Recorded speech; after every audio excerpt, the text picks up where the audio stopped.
Hello, welcome. Today we're going to talk about in this part 3 of the manifestation family, meaning I have done a few videos, will be under the same umbrella of manifestation. If you're interested, check it out. Otherwise, let's go straight to this one today. So today, in this particular video, we will be talking about timing and manifestation. How does the two flow together? Have you ever heard the expression that all in good timing or all in God's timing? This expression came not because of people just wanted to make it up, but it is coming from experience. People over the years have observed that things, events happen because the life flow makes them happen. And it doesn't happen in our timing, meaning our mental stories timing, but it happens because life has a certain timing. Although life is not a persona, and we are not trying to express here life as if life has a personal agenda, for the explanation of how life flows and how this flow happens over a period of time, or as it flows it creates the period of time. It is the best way to explain the timing is by understanding that the flow has a purpose, if you will. Again, I'm personalizing something which is not personal, but for the sake of explaining for our human limited self to understand how this works, I am using the word that life has a purpose and has a direction it's flowing towards to. How could we tell? How could we know? It's simple. Our experiences are made out of life. And as experiences bloom and then subside, we keep seeing this flow and we keep seeing this timing that life creates the purpose of a life flow, fulfills that purpose, and then lives as that purpose and then subsides. So that's the life flow, and that's the time flow of life. Why is this important when it comes to manifestation?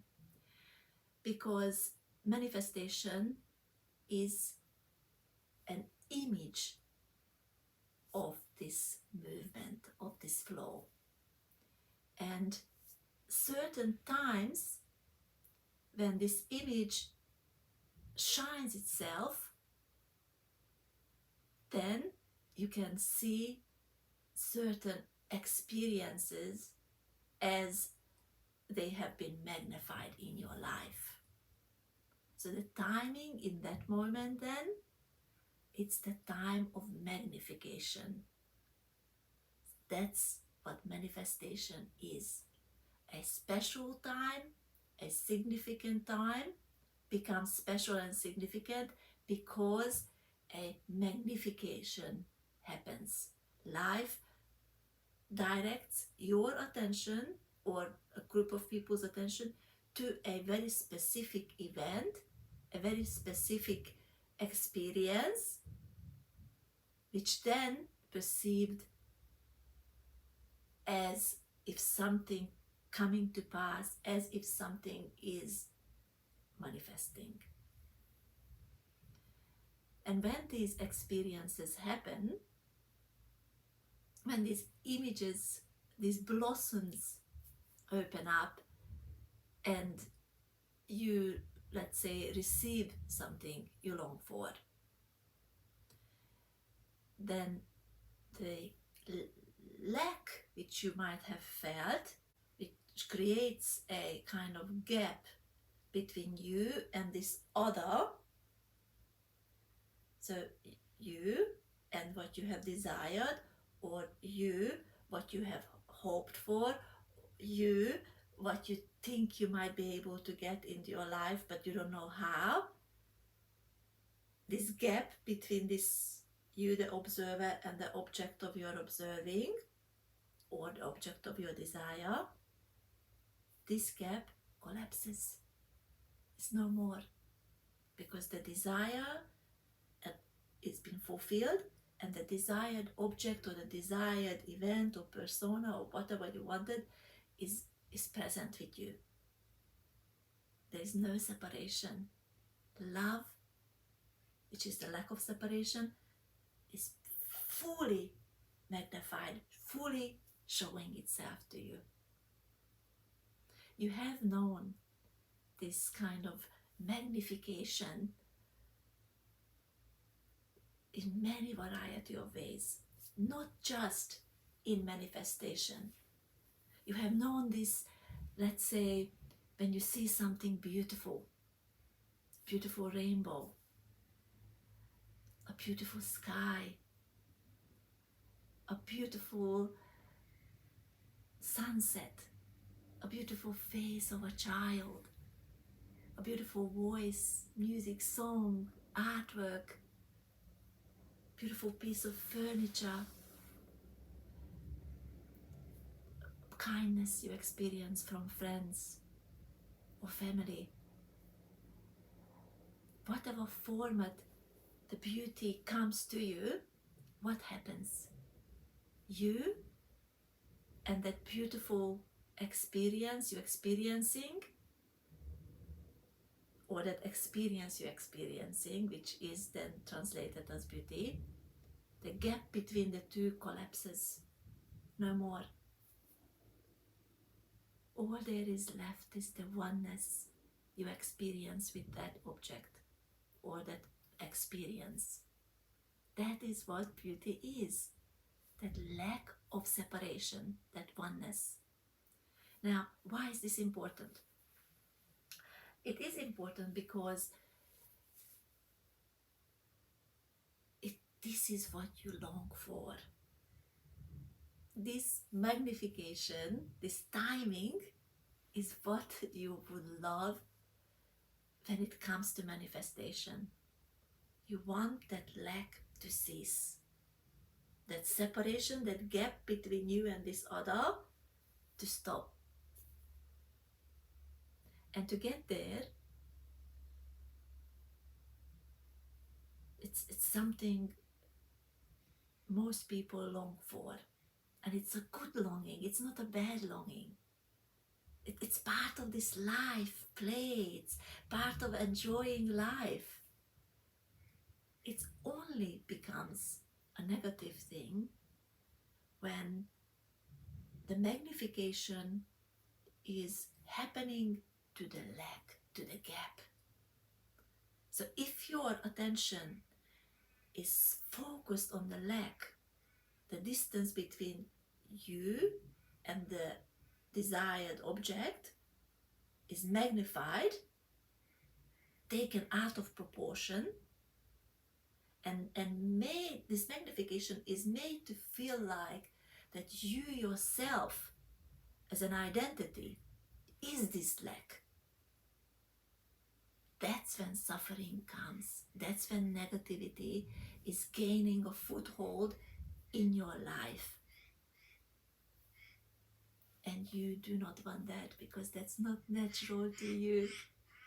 What's natural to you is feeling loved and happy, feeling peaceful, feeling that this gap is not magnified. And in many cases, this gap is non-existent. So how to behave where the gap is there, but it's not magnified. And that will help you understand how to reduce the magnification. What you need to do is you need to accept the fact that you are given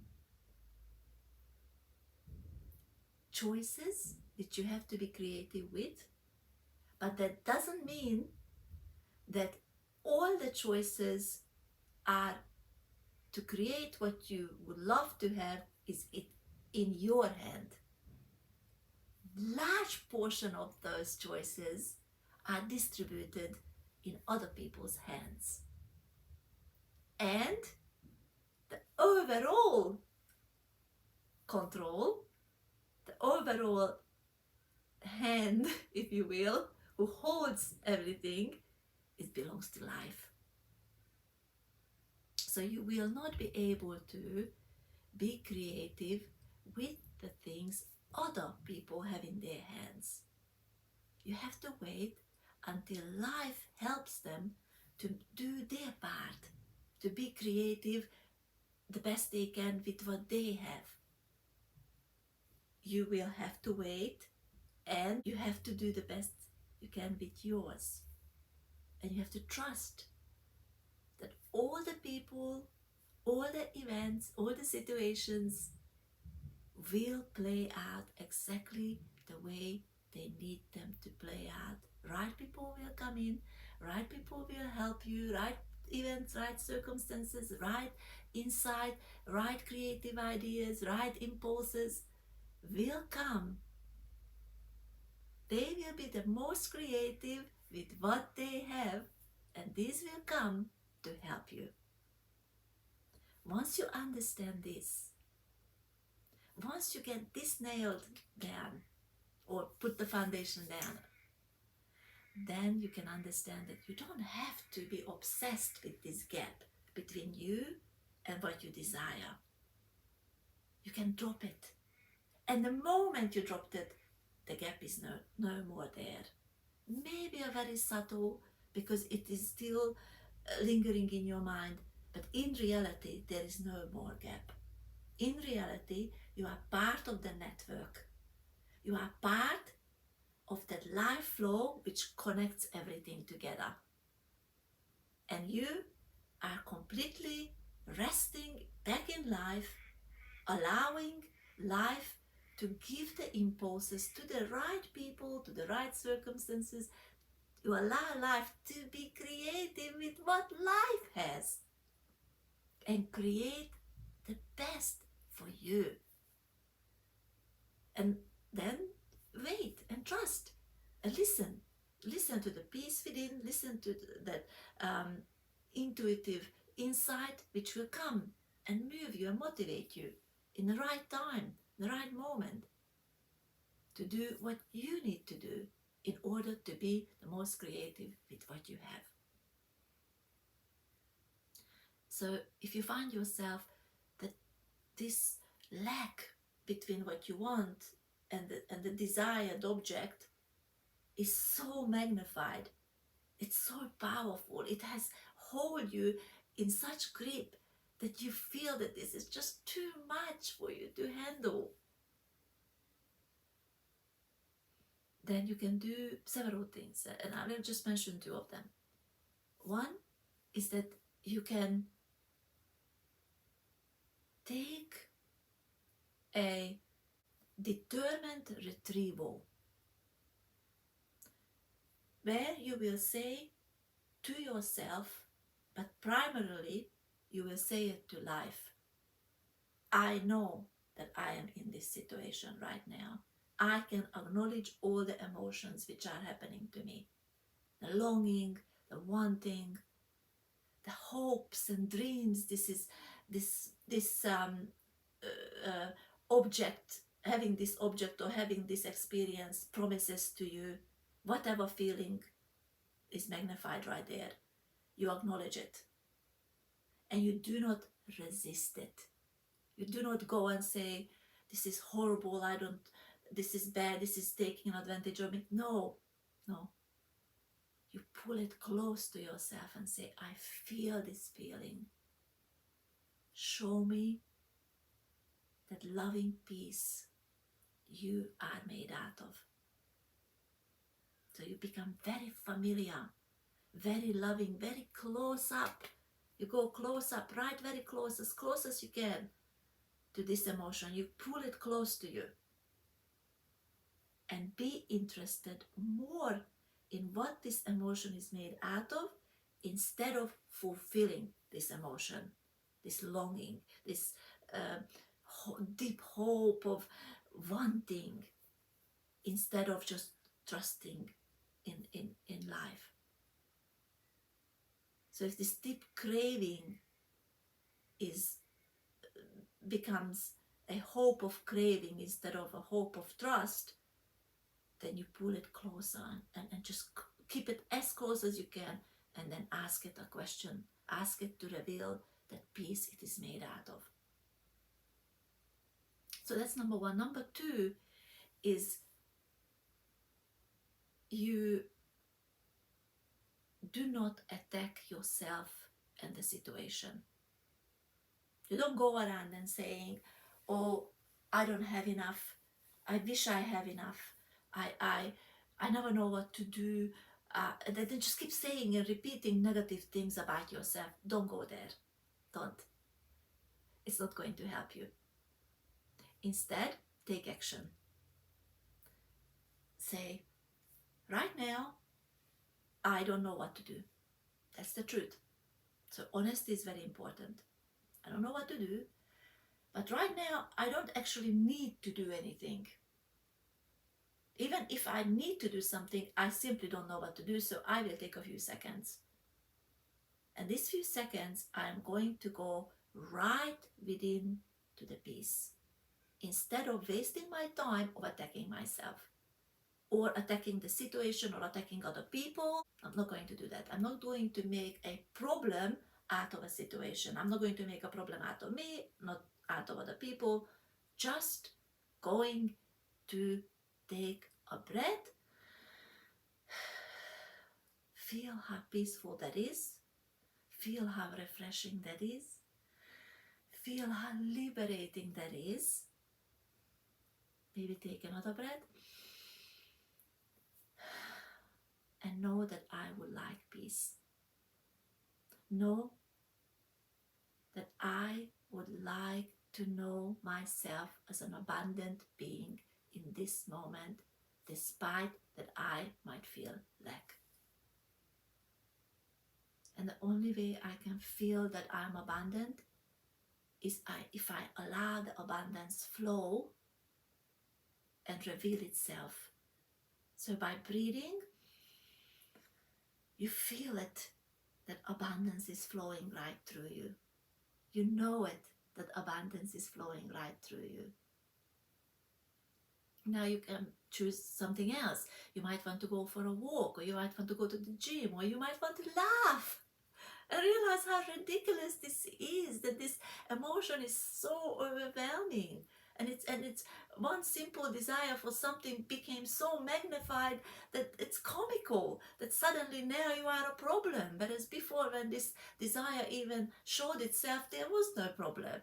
There was no problematic you. So you might laugh, you might choose to laugh at this. Whatever you do, sorry, I'm going to give you a couple of more examples because it is useful. You might want to call up somebody and help somebody.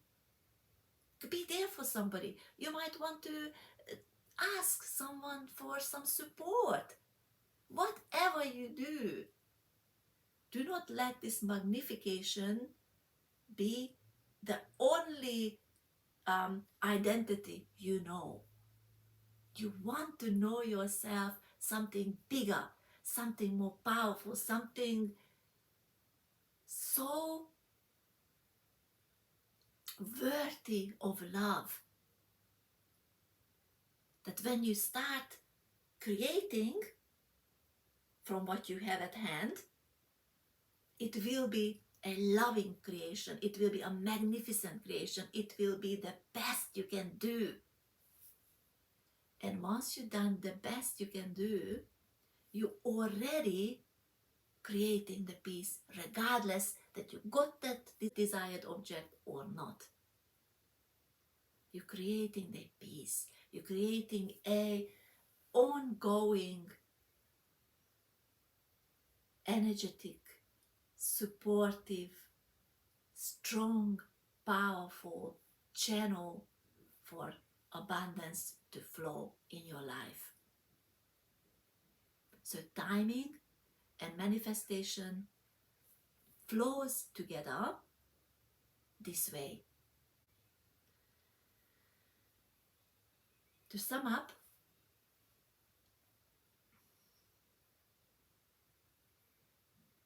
let me say this. Timing is important, and the right time to see that life is flowing through you is important. When you see this life flow, stay present with it. Just a few seconds is enough to acknowledge, to respect. You don't make it into your identity. Instead, you love it. You pull it close to yourself and do the best you can to not go and thinking about it and invent a story around it, but ask it to show you that peace and love it is made out of. And it will show you that silent, loving present where you are fully aware, where you are fully abundantly aware. And abundance is shining through your awareness.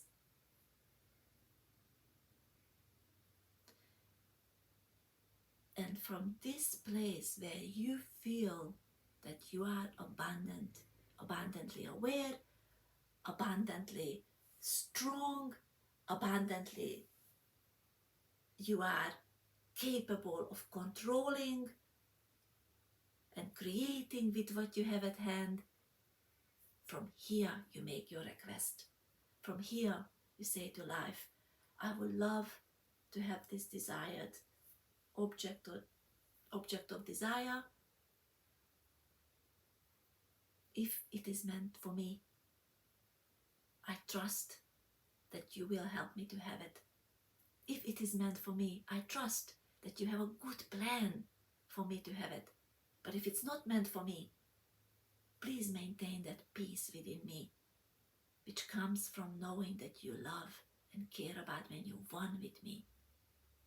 And then you let life handle it. Let life do the most creative thing it can with it. Let life help other people to do most creatively what they can. I hope this was useful, and I hope that you will walk away